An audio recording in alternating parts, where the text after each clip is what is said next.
let's start with that. If you could tell me your name, the branch of military, and what your rank was. My name is Jacob R. parentheses Sandy Sanders, a big old Texas boy from the Texas Panhandle. The Depression was running down, no jobs. I wasn't a good enough athlete to get a scholarship. So in 1939, I joined the U.S. Marine Corps. After boot camp, I ended up in signal school. Went to school as a telephone lineman, a telephone electrician, and then joined a company called the 1st Defense Battalion, a new unit in the U.S. Marine Corps, set up to defend small islands. And we had several small islands way out in the Pacific that politicians, as usual, waited too long to get started fortifying. So there we were 6 weeks before the war started, trying to fortify that island and get ready to fight the enemy because they just knew it was coming. So that's where I was, 2,200 miles west of Pearl Harbor, and I had the night switchboard duty that night, and got the call and heard the call that they bombed Pearl Harbor. I was sitting there on our camp switchboard. What went through your head? Do you remember it? I mean, oh God, yeah. But we said, well, general quarters immediately. Luckily, we've been out there for 6 weeks, just working our tails off, me laying telephone lines and everything else. Guys sandbagging the gun positions in, anti-aircrafts, all of that. We'd had a dummy run for general quarters on Saturday. So we all knew where to head for it immediately then. But Pearl Harbor was hit that morning before 8 o'clock, and they hit us about 11:30. That got quick. Wow. But they hit us with land-based bombers. They were only 400 miles away. And 36 two-motored Bettys, as they call them, come in there out of the big problem. Our biggest problem defending the island was a 1,000-man battalion. We had 450 of us there, and included 50 sailors, which wasn't part of our battalion, and no radar. And this little island is surrounded by a big coral reef, and that surf bounding off that reef, noisy as the devil. The only way you knew bombers were coming if you saw them, because you couldn't hear them or anything. And they came in on us at about 500 feet and got 7 of our 12 airplanes, the first made, burnt down, blew hell out of everything. Luckily, I was on the other side of the island, laying a telephone line, but it was something. How old were you? Huh? How old were you when? I was 21 already. 21. I went in at 19. I was already 21. So that was your first. I mean, at that point, you knew you were in a war. Yeah, we were in the dang war, right? And you're on the far side of the island. Yeah, but the thing about it, talking about we're short of equipment. A 3-inch anti-aircraft battery. You have a director there, which is a modern-day computer, and you have a height finder. But we were out there, they didn't ship all of our stuff. And my battery that I was attached to, E-battery, we were clear down on the point of the island, didn't have a height finder. Clear around on the other island, 3 little islands there. Wake is a bigger island and 2 little islands. D-battery over there had a height finder. Well, that morning, the first thing I did in general quarters, I started running a telephone line about 4 miles around the D battery to hook up to their height finder so our guys could fire. And I was about 100 yards from them when the first bombing raid hit with a telephone line.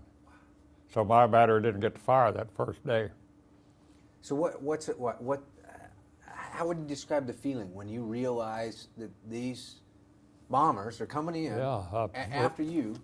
My truck driver was driving for me. I was up in the back of the truck swinging this wire off. He saw them, and he hit the brakes and damn near threw me out of the truck. And looked up, and there they were already across the airstrip over to our side, swinging around the civilian camp where I was at, bombing the heck out of it. and you could see the Japanese up there on their machine guns getting him in. They were close enough that you I could see had them. eyesight with them. And a little frightening, but it's amazing how you can get used to something. I didn't get off my feet for 3 days because I had so much work to do, all night long, everything. And invariably, our telephone lines were all on the ground. We couldn't put them on poles or underground, just laying on the ground. And there was much activity. We had 1,200 civilians that were building this naval base, all these trucks, equipment, bulldozers, everything. And I spent half my time repairing telephone lines that they had run over. And invariably, most of our lines ran up the side of the airstrip, right off the airstrip. And I'd invariably be out there looking for a broken telephone line when a bombing raid would come off. No place to duck or anything. And I love to tell the story about breaking Jesse Owens' 100-yard dash record. I was walking, had your telephone, test telephone over your shoulder. With my bullets in it, my rifle, everything else, and pliers, all that stuff. And of course, your steel helmet. Trucking along there looking for a broken telephone line, I kept thinking, looking up. God. And finally, when I did spot the Jap planes, incidentally, after that first day, they went back. They went a lot higher because we taught them to get the hell up. I kept thinking, my God, and all of a sudden, when they're about out like this, they're about at the bomb release point. And I looked up, about 100 yards up there was a great big bulldozer sitting off the side of the airstrip. Telephone went this way, rifle went this way, and I went 100 yards underneath that bulldozer. And you know what happened? 45 minutes later, I woke up. Hadn't been off my feet, laying under there and fell asleep. So you can get used to a lot of things. So the war's going on. Yeah. And finally you just... God, I just pooped out. And when I finally got back and hooked in and called back to my battery, they figured I'd been blown to hell because they hadn't heard from me. I never did tell them I was sleeping. But that's funny how you can, your body will do it. That's what I was wondering, if so after the first attack, now you know war's going on. Yep. Were you constantly overridden by fear, or did... No, I don't think it was. No, I can't believe it. No fear there. It just you had a job to do, and you was try to beat those damn Japs. Excuse me. I've learned to say the enemy. That's good. But it is interesting because it is, at that time, I know we've come to the political correctness and all that time, but to you, that's what they were. Yeah. It was the Japs. Just like growing up in Texas, using that NI word. Yep. We didn't mean anything by it. It wasn't anything. We weren't stigmatizing them or anything. It just that was the word. And I had good friends and everything, blacks, but you don't do it anymore. Yeah. Huh. Times change. Yeah. Now, how big, the island you were on, roughly how big was it? Let me see, I forget now, 750 acres. There's three islands, horseshoe-shaped. Wake is the bigger one. Peel over here and Wilkes over here, little bitty ones. And you were on Wake? Yeah, I was on Wake. But so from tip to tip, about how many miles? I guess a shoreline, probably 10 miles, if you went shoreline, all the way around it. So some people might call you a bullseye. What? A bullseye, a target. Yeah. I mean, that's, you know. And we were lucky. The Japs, their bombing wasn't that good. And when they came in and shelled us from ships, their shelling wasn't that good. They'd either fall short or get in a lagoon out in them. And luckily for us, but we have a distinction of sinking the first Japanese ship in World War II. Really? Yeah. Huh. Third morning of the war, sometime in the middle of the night, 2 or 3 o'clock in the morning, all of a sudden, boom, boom, and I don't know if you've ever heard bombs falling. Bombs don't scare you as near as much as shells from ships, because that sound of those things coming through, man. And that was my first. But our commanding officer, just a major, just told everybody as daybreak came, then we could see them out there, a convoy of Jap ships coming there to try to take that island. And they were out there about 12,000 yards away out there, firing away at us, cruising north. They got up there and they turned a little closer toward the island and cruised back the other way. And Devereaux said, keep the camouflage up on the artillery. We had 5-inch artillery too, shore artillery. Just don't do anything. He suckered them into about 4,000 yards, which is point blank. Opened fire, and the first salvo got one of them. And 3 altogether. And boy, they left. And on top of that, our 5 little airplanes we had left were Grumman F-4Fs, fighter planes. And they didn't have bombs on them, no place for bombs. But these darn guys of ours, this Marine aircraft group we had there, about 50 of them, figured out a way to put 200-pound bombs on those damn things. And they went out there bombing those planes. It's ingenuity. But so when they kept up bombing every day, and reconnaissance flights and everything else. And finally, on the night of the 23rd of December, it started on the 8th, 7th here, we was 8th out there, across the date line. They came in there with that whole fleet that hit Pearl Harbor.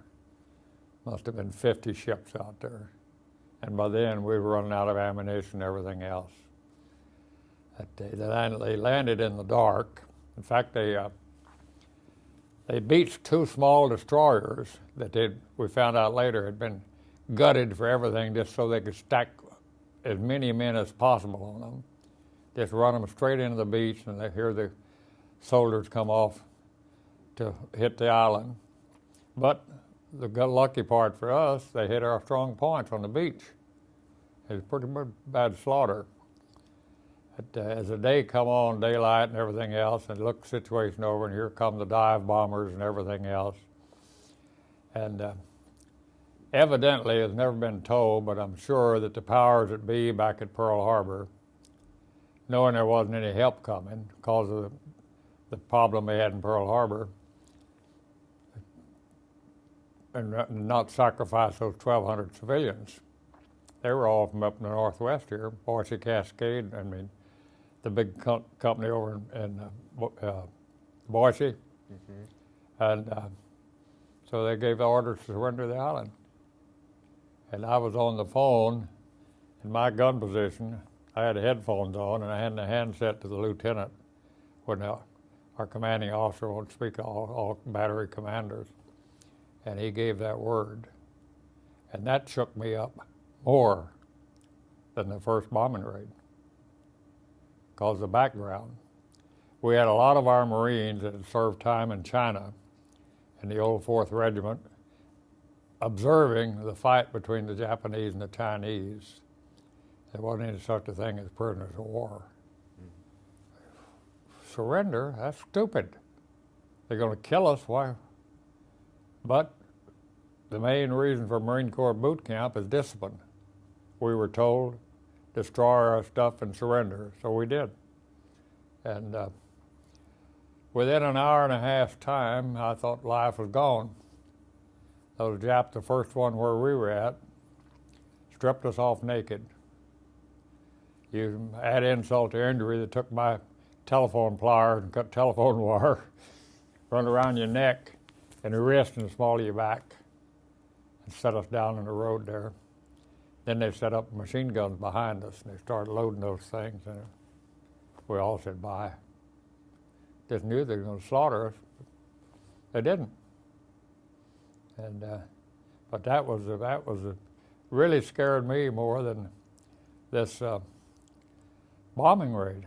Just the fact that we're going to surrender, and that why surrender? Might as well take one or two with you.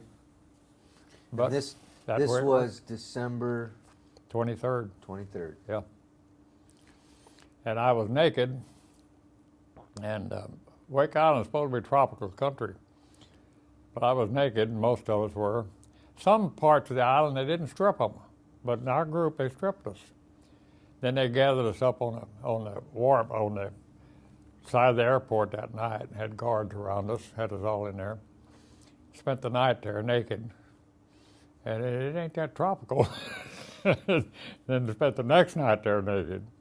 Finally, on the afternoon, Christmas afternoon, the Japs were all discombobulated anyway, trying to pick up dead, everything else, and had working parties going.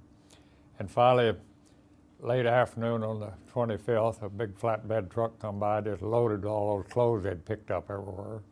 So I got clothes back.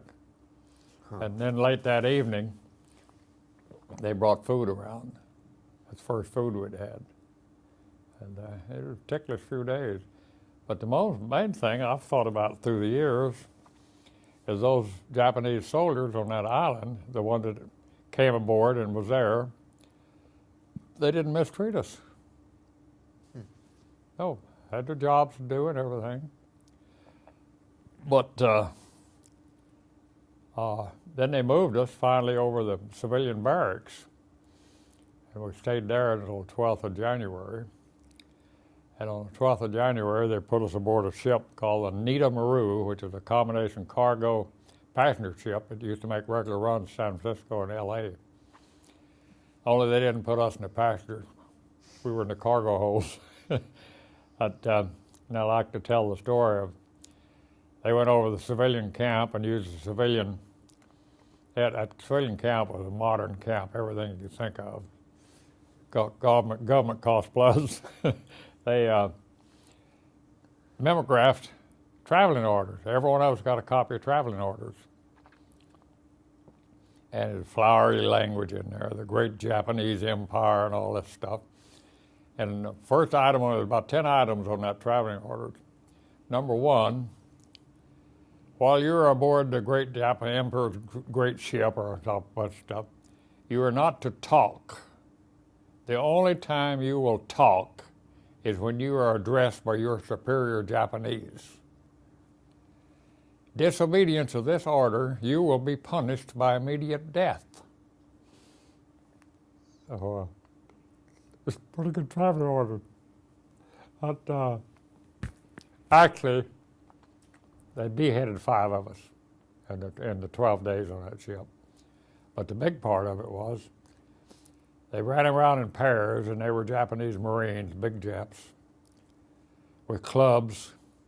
Just come through the cargo holds, grab guys up random, beat hell out of them. And 12 days, we had a little old cup of barley gruel about this size and a cup of barley water each day. And that was miserable. You had to lay down there, you wouldn't have to stand up or anything. The only time you got up was we had a 5-gallon can in each corner of the cargo hold for nature. And if anybody was over there, you laid flat. You only got up when nobody else was up. Really? And they grabbed guys and beat them. And you like to remember, you talk about these things, humorous things that happen. They say, humorous can happen? Well, this was humorous in afterthought, not the way it worked out. They grabbed me and a buddy of mine one day. They grabbed him first, made him reach up and grab a pipe overhang. His feet were just barely touching the ground. And this Jap was behind him, beating the hell out of him in the club all up and down his back. They finally knocked him out. And old Bright Sandy got a bright idea watching that, and I'm next. So when I got up there, I got way up and grabbed that overhang and I turned my head where I could see that blow coming. then swaying with it to soften it. That other Jap pulled his big, well, they have carried these sabers as sharp as razors. Pull that thing out and put the point right in my belly button. Well, later I laughed about it, but I didn't then. I had to go back and meet the blow. But little things like that, it's amazing how you remember those. But we were on that thing for 12 days. Stopped, I don't know what day it was. We knew we would hear ships and everything. We had no idea where we were at, go down the cargo holds. And we knew it had gotten colder, real cold. But we stopped for about 24 hours, and next day, here we go again. Now where we're going. I wonder where we were and where we're going. And after 2 or 3 days, slowed down one, and we could hear noise around the other ships and everything else. And spent the night sitting there still. Next morning, here we're moving again. And finally, they unloaded us, and we were 50 miles out of Shanghai, China. Yeah. Had a prison camp they'd built up out there, or camp, and they'd made a prison camp out of it, about 5 miles from where we got off the ship. But we got off the ship in the snow and 30-degree weather, and most of us had on a suit of Marine Corps khaki with no undershirt, and that was the winter. At the barracks, they weren't bad built, but there wasn't any heat. And and the food wasn't bad then as it was later, but it still wasn't enough to real body heat, so you were cold all the time. It was miserable. But we had to cope with it. And then the Japs there, the sailors on that ship were the most brutal we ran into. But then we had occasions in this camp in Shanghai where you had beatings and whatnot. But the big thing, most damaging thing is they just tormented you all the time. Run around and keep you awake at night, ranting and raving about some dang something. And, but they got things going. We cleared off China. I don't know if we've ever been out there or not. Around Shanghai, it's delta country, flat. And they buried their dead on mounds for many thousand years. And the Japs had took us about probably 10 or 15 acres around that camp, cleared out all these graves, and made a big bean field. And the Chinese were mad. You couldn't blame them. Here's all that. And it was, of course, to us, it was a treasure hunt. They bury valuables with their dead. I found in one of the graves I happened knocked down. I found a couple of beautiful silver bracelets. I ended up trading them for food. I wish I'd have brought them home. But and in every one of those graves there'd be a pair of viper snakes, which is probably the most deadly snakes there are. So you really had to be careful. Wow. But things like that. Well, then later on. What was it? What was a day like in what? What was if there is a typical day in the camp? Once you were in the POW camp, what did they do with you? What did you have to do? Well, you just get up in the morning and go out and wash that cold water outside and stand around, have your breakfast, and then whatever you're doing, if you're working in a bean field or what. And if you weren't working out there, most of the time you'd exercise, just walk around. Had had electric fence around the immediate barracks, 7 barracks, and it was only on at night. Then out around the whole camp was a big electric fence. It would kill, and it was on all the time. All the time. Yeah. And so just that way until they started, and then they started other deals. One time I worked there for a month or two and take working parties out every day on the local roads, which are all dirt roads, with shovels and picks filled in chug holes in the roads. Things like that. Did you live in fear all the time? I guess background you had fear, but it didn't register. You just knew God, I hope I don't screw up and they clobber me or something. But then I like to tell the next story about what they came up with. They were, well, there's a couple in there really. They had a propaganda lieutenant in Shanghai. Of course, they controlled Shanghai and controlled the media and everything. And he just loved to come out there. You know, the first several months of the war, Japanese were winning everything. They were all victorious. He come out there and he was a graduate of UCLA. He'd lorded over us, how they were whipping us, everything else. We're the masters. And also trying to be generous to us. So one time he came out and had us all out and yak, gave us all a little radio for each barracks, a couple little bitty 2-bit radios. And he underestimated the Americans. They figured all we could get was the Shanghai stations, which one of them was English language. Hell, in no time at all, we were picking up Sydney, Australia, and everywhere else on those, our guys. But then they took them away from us. But so you could keep track of what was going on. Then they come up with an idea. It's really interesting. They preached to us out there one day that being we're here and we're going to have to spend the war here, so we ought to be doing something for our fellow men. So they've decided we're going to build a war memorial for all fallen dead in all these countries outside of Shanghai. It's probably where they put the spot was 2 or 3 miles from our camp. So they had taken over everything in Shanghai. They brought a small gauge railroad track out there I don't know how many, must have been 40 tracks of that stuff, a couple of 300 or 400 yards long. Just straight tracks, little carts on it with boxes. And we dug a lake down here, and we'd fill all 20, it would be 20 on each 20 carts on each track. We'd fill them all up, and we'd all go up there and we'd dump them, building this mountain. The mountain was going to be the war memorial. Only thing was, they're a little stupid. For about 3 days' time, we figured out that wasn't a war memorial. It was a damn backstop for a rifle range. But I left there, and we had a real international settlement in that camp in Shanghai. Among even the others, we had the Governor General of Hong Kong in there.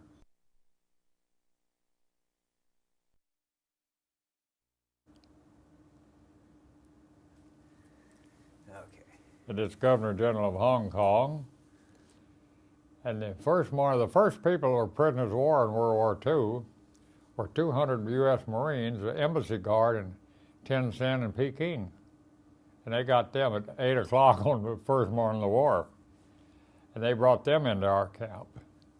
And also the Jap raider ships out on the ocean had captured a number of ships, and several of them were Norwegians.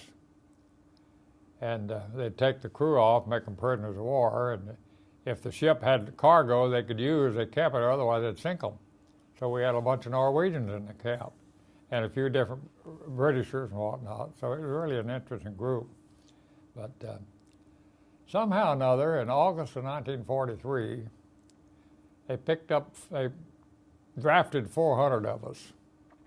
And I don't know how they did it, but we were going to put us on a ship and took us to Osaka, Japan.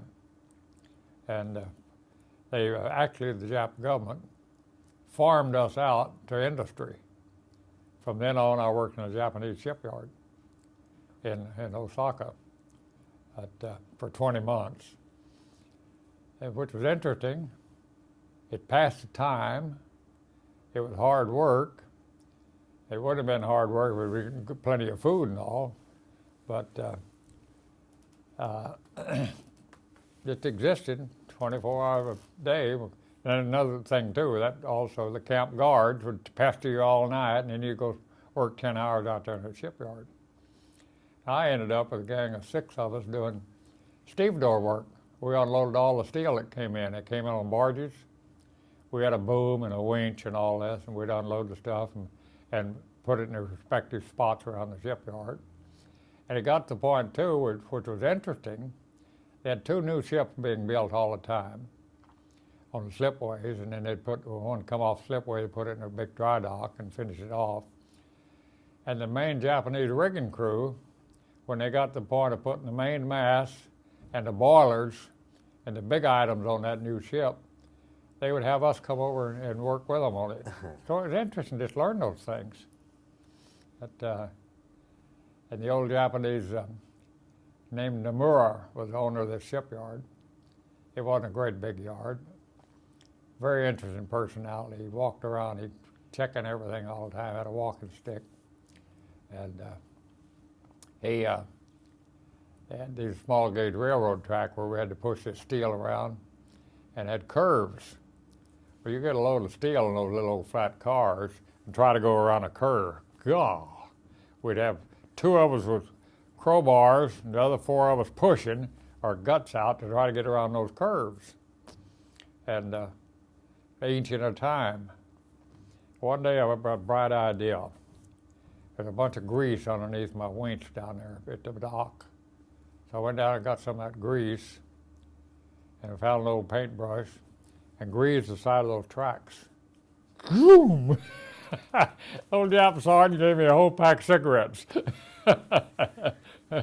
And several times he'd be observing me doing something. He'd never hand them to me. He'd tap, tap, tap and throw them on the ground and give them cigarettes. But, so did you, I assume within the inhumanity there also was some humanity of the different guards that you dealt with. Yeah. Did you build, and it sounds like the way that he did it, he'd drop them on, he couldn't say here, but he could do that. Were there other things like that happened where a guard took a liking to you? And oh yeah. Not so much guards. Actually, I had civilians out of the shipyard took a liking to me. And in the last camp I was in, the steel mill, and my boss in the steel mill took a liking to me and sent me food. But he had to watch out. There's no fraternizing. They'd have beat the devil out of him. But that was decent people with everything. So the even within the war, it's still people. Yeah, that's right. They still could look at you as a one-on-one. Just all those little incidents that happen, and little things that happen, you know, cold, freezing, hungry. One winter morning, my best buddy lives outside of Chicago. We've been together many times all these years, named Bucky. We had to go across when we got to work that morning, walk across the dry dock gate, go over the gun shed, over the shed over there and pick up our blocks and our stuff. Coming back, here was a Japanese Navy frigate tied up there. This is a civilian shipyard. It's not a little, actually Navy, little frigate tied up there at the dock. And we hadn't had any extra food or made out for anything in ages. And just as we got alongside this little ship, the Jap cook off that ship came out with a leftover bucket of rice from their morning meal and a leftover bucket of thick meat stew. Woo, we stood there with our bare hands and ate all that. It's freezing. God, what a feast. But, little things like that, you know, remember back. And then I like to tell the story about sabotage one day. Bucky worked down in the barge, hooking up or unhooking. This particular day, in the latter stages of the war, we shipped about as much steel out of there as we brought in because they were trading with other shipyards, you know. They were short of everything. And this particular day, we were loading out a barge of about 20-foot long steel plates. And late in the afternoon, Bucky was down there. He'd give me signals. I was up on the winch. And all of a sudden he told me to stop, hold it. And this kept, so I tied it off, walked over, looked down in there, and he had a load of one of those steel plates down, just nearly ready to drop it on the others, and he was swinging that thing that way, beating the side of that wooden barge in the corner. We finished at quitting time. We managed to do one thing. We would work. We knew what the job was for the day, never finish early. They'd put more on you. And at quitting time, we tied the barge off, swung it around so it wasn't up against the dock, went to camp. Next morning we got there, nothing down there. So I don't know what we did that day, but sometime in the middle of the morning, the stuff hit the fan. That barge was down at the bottom right in front of the dry dock gate. It took them about a week with divers get in there to get that stuff out of there, and they never did connect it with us. They'd have cut our throat, man. I was going to say, you kept doing your war duty no matter if you were a POW or not, huh? That was funny. This guy, Bucky, he had a mind of anything like that. We would, when they launch ships, this big launch, I know you ever seen them launch a ship on the skidways, they used wax and soft soap so that thing would slide better. Well, we were always out of salt, out of soap, and soap was a non. So they were launching one day, and everybody stops work to watch the launch. And Bucky and I decided, and they had a Dutch crew. We also, in this camp, they ended up bringing a bunch of Dutchmen into our camp out of the Dutch East Indies. Dutch crew had the working job of cleaning up after the ship was launched. They had their buckets to scrape up all the soft soap. A Bucky and I jumped in with them, and we got us a bucket. Greedy, we waited to get the bucket full instead of taking off. And the Jap boss of ours kept screaming at me to get down there to the winch. Bucket is going, I'll hide this. Well, some Jap official was watching us all the time, beat the devil out of him, and I got out free. But, now, how long were you a POW? 45 months, 1,353 days.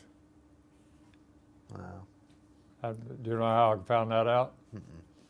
A few years after the war, the U.S. government had $100-something million of frozen enemy assets, and somebody got the idea, and I was all for it. Everybody that was a prisoner of war give us $1 a day out of that money, and my check was $1,353. And then about a year later, they did it again, $1.50 a day. Well, that early in my married life, man, that was a bonanza. But so I've always, people say, well, you mean you counted them? Yeah.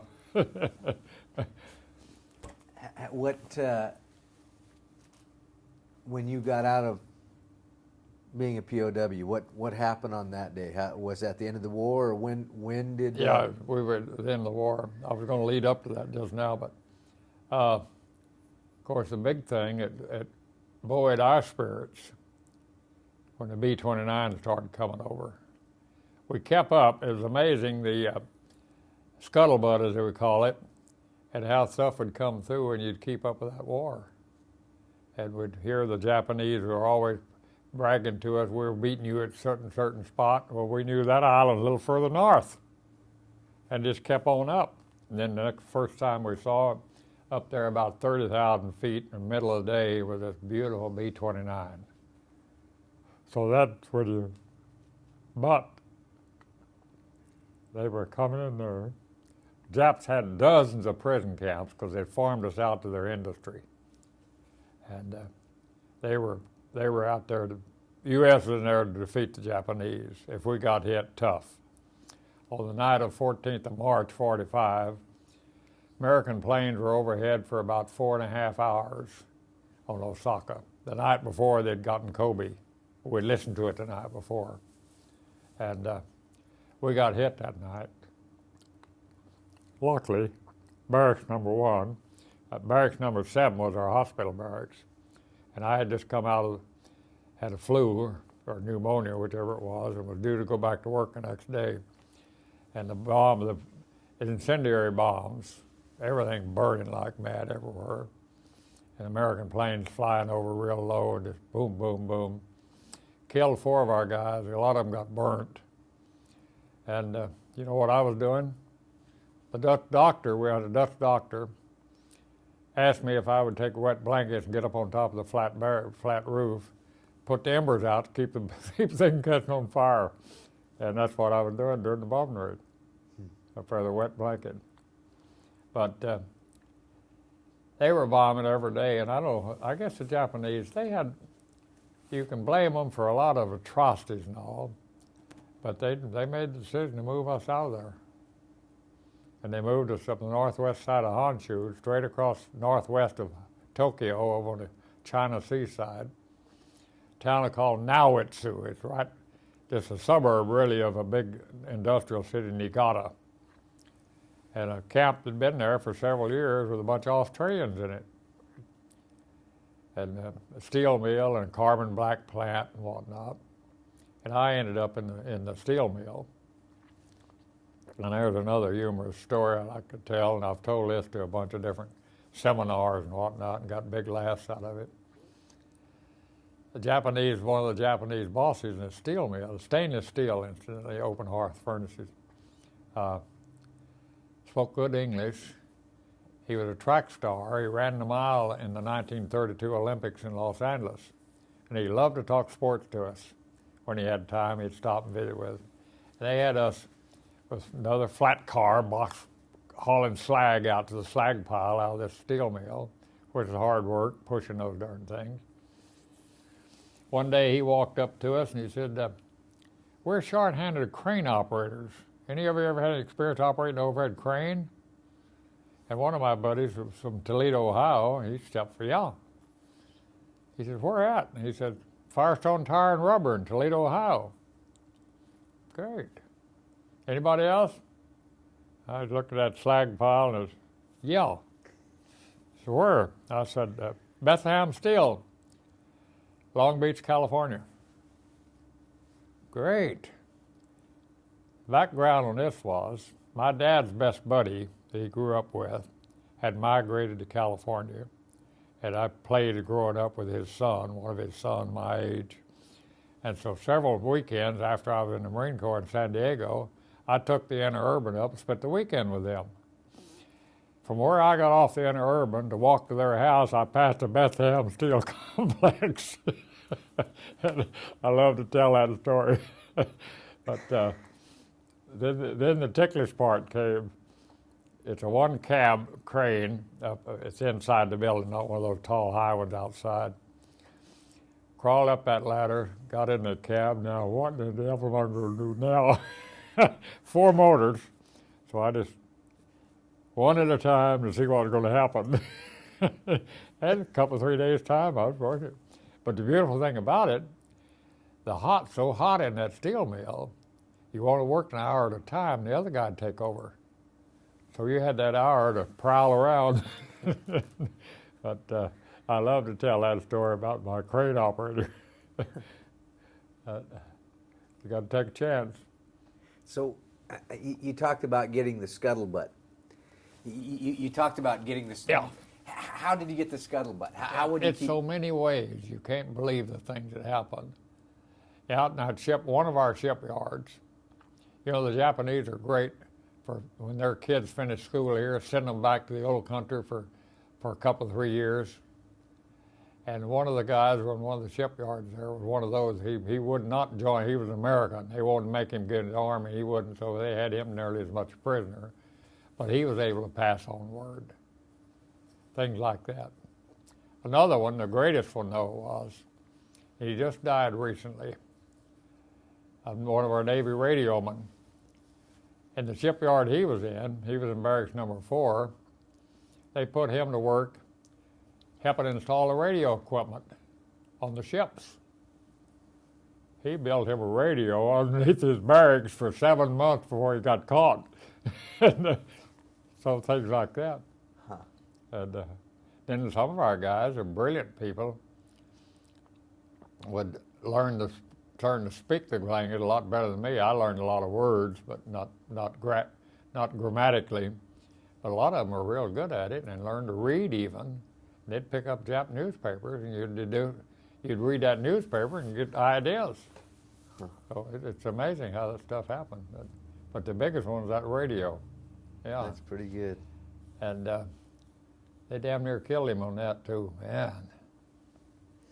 So where were you when you heard the war was over? We were in this town of Nauwitzu working at steel mill. And the night before, they had bombed Niigata all night. And we figured maybe it's our night tonight. And incidentally, in the steel mill, we worked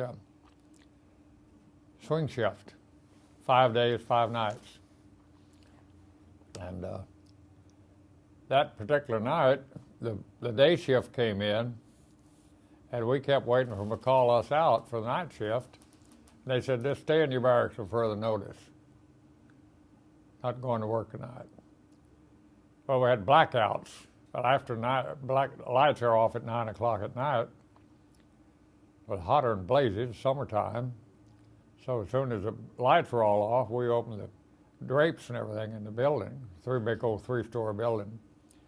Everywhere you look, see lights glowing everywhere.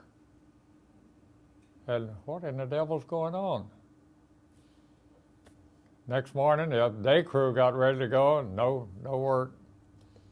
Middle of the morning, here come the scuttlebutt that the Japanese steward, we had our own men do the cooking, but he would issue the food to them.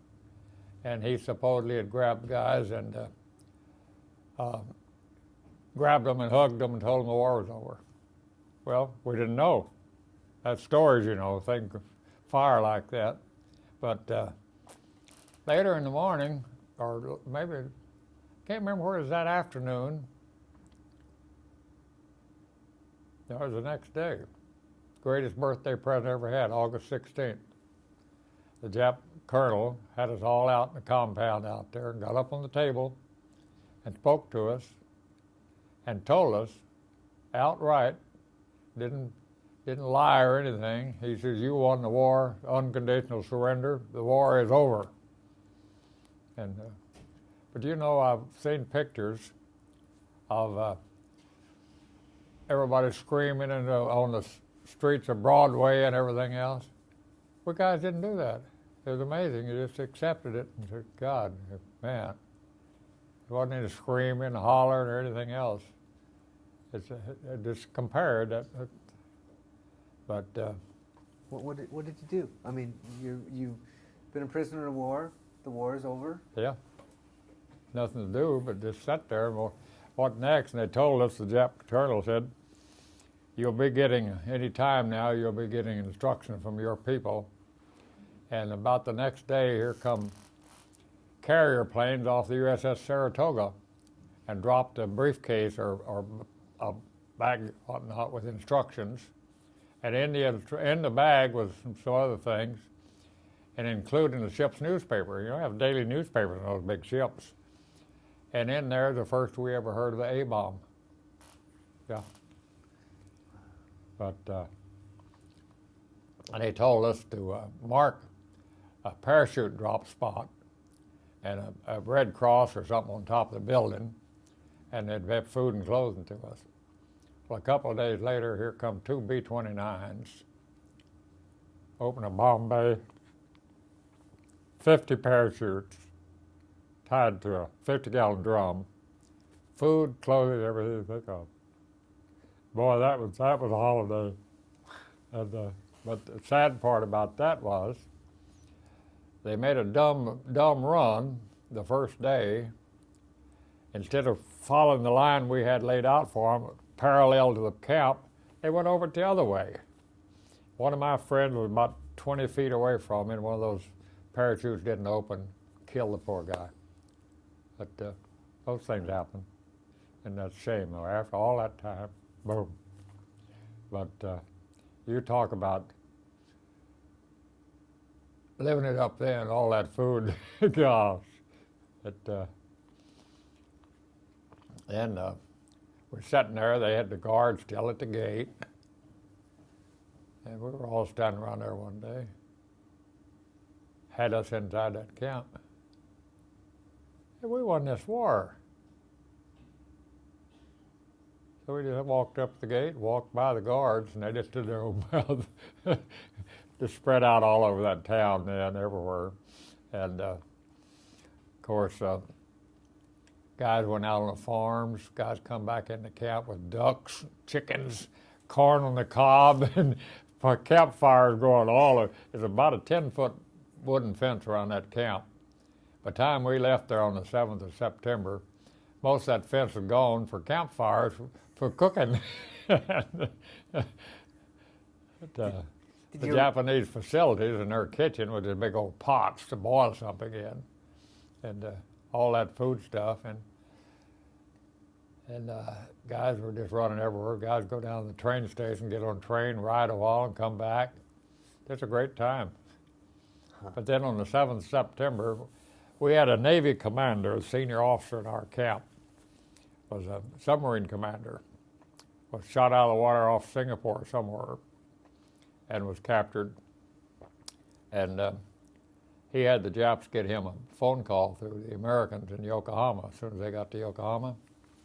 Told them who he was and how many people they had there and whatnot. And what's the side of, well, they had to work up, get troops into Japan and all and go liberate people. He said, I don't need liberating, you just tell me where to come to, we'll be there. So on the 7th of September, peace was signed on the 2nd of September on the Missouri. 7th September, we had a special train, loaded up that morning, went to Tokyo and to Yokohama, where they had set up a reception station on the docks at Yokohama with 3 hospital ships and all. And that ended our prisoner of war days. Huh. So and the first American we saw at one of the stops, we trained to Tokyo, then interurban on down to Yokohama. Stopped somewhere, and here's some American service women running there giving us candy bars. And that was our first free Americans. Huh. But it's a great thing to reminisce on because then we got there and they had a big band out in front, ice cream and cake. They said, just enjoy yourself, whatnot. But then they had a reception inside with medical check you, delousing, shower, and everything else. And then you sat down with officers from all different services, interrogating you, getting your story, who you were and whatnot. And I did that dozens of times, and I guess they put all that together, and that way they got war criminals and everything else. This first camp I did in Shanghai, the interpreter we had there, we put him away for life. And in fact, he died in prison just before they were going to. When they were fighting the Korean War, they ended up letting all these Japanese war criminals out of jail in order to get their cooperation for us fighting in the Korean War. And he was due to be one of them, but he died of TB before he got out. But we kept up with those kind of guys. And it's funny too now, the interpreter we had in Osaka was a graduate from the University of Missouri, but he was smart. He never did mistreat anybody. He'd do a little jujitsu or something occasionally, but nothing bad. And so he didn't get caught. He was a decent type of person. Just all kinds of people in the world. Did you realize you were a part of history when it was happening? Part of what? Did you realize that you were a part of history when it was happening? Not really at that time, because we didn't really know enough about it, but we know now, and we're in the Marine Corps, historical everything, so. But it's great to know that, and you're proud of it, because there's nothing, I don't think there's any more prouder people in the world than a bunch of Marines, so. And it's the most amazing thing how they take these kids from all walks of life, bring them in there, and build the spirit of the Marine Corps in them, the way they do that. And it's just something, that's the reason I'm active. I'm the adjutant paymaster of our local Marine Corps League and all now, because you're just such a great bunch of guys. What do you think that, what do you think the message is for generations to come? What do you want to leave with them? Oh golly, that's a good one. Just so many things happen. One I saw yesterday, and it happened down in Oregon somewhere. your youth today, but I think the majority of them would come out like us, but so many of them are the other way. A couple of punks in some high school down in Oregon, and they know of at least 18 robberies they've done, and one of them escaped to Mexico. On spring break, all these kids from that high school went down to Mexico and partied with him and spoke up for him. We got to protect our own, those kind of things. But I think majority of them, that's just a small percentage. Most of them would be like our guys. Do you, with the war being over, because I talked about within the inhumanity there was humanity. With the war being over, do you hold any animosity towards your enemy? No. Yeah. Just, they were human beings, we were human beings. Animosity to individuals, but not the bulk of them. They just, and we all, their outlook on life is so much different from ours too, that you never know. But, I'd like to think about,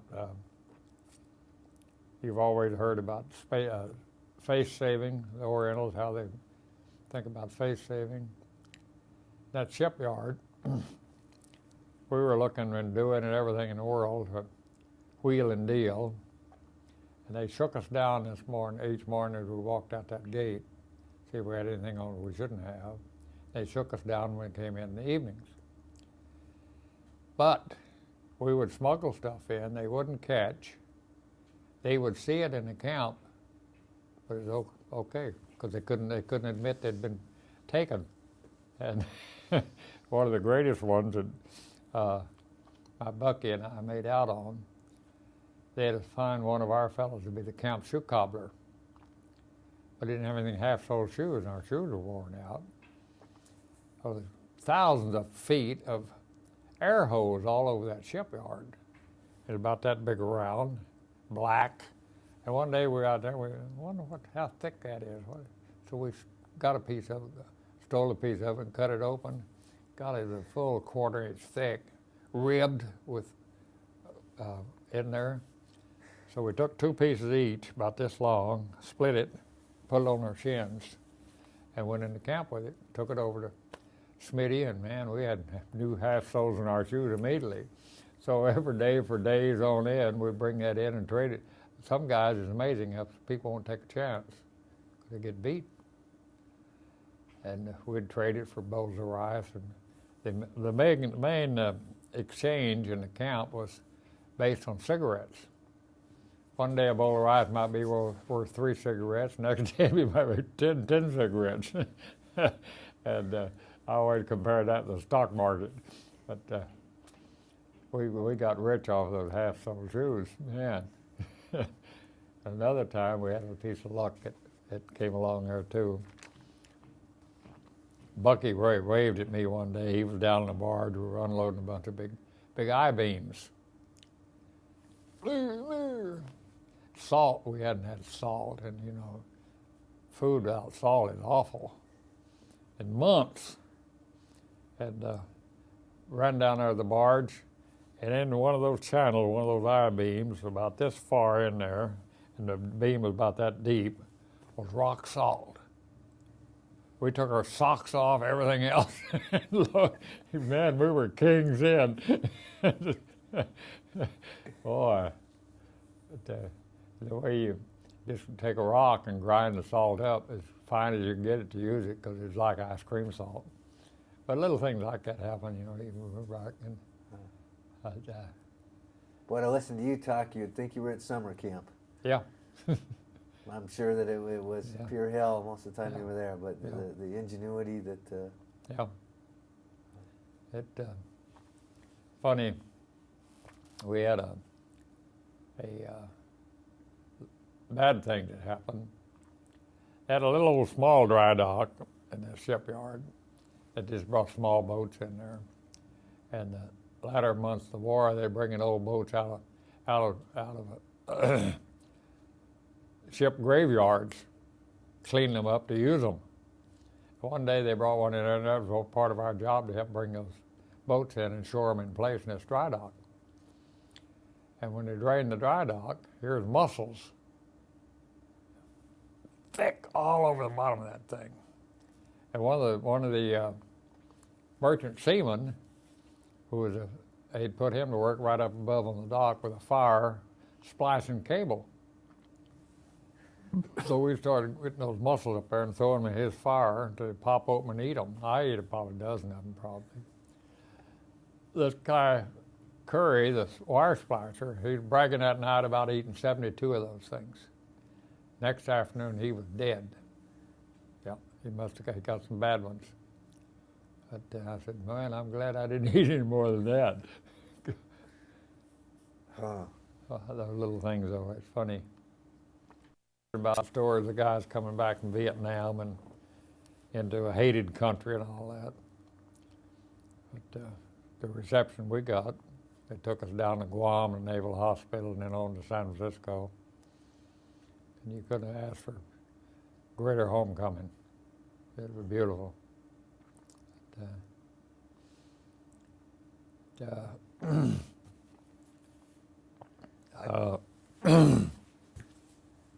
I'm on not chemotherapy, radiology for lung cancer. There's really nothing to tell about after I got back. Those things that happened in prison camp. We nicknamed that mountain Mount Fujiyama that we were building. The guys that stayed there, the rest of that camp stayed there the last 4 months of the war, and then they moved them up through North China into up to Hokkaido. But they finished the mountain.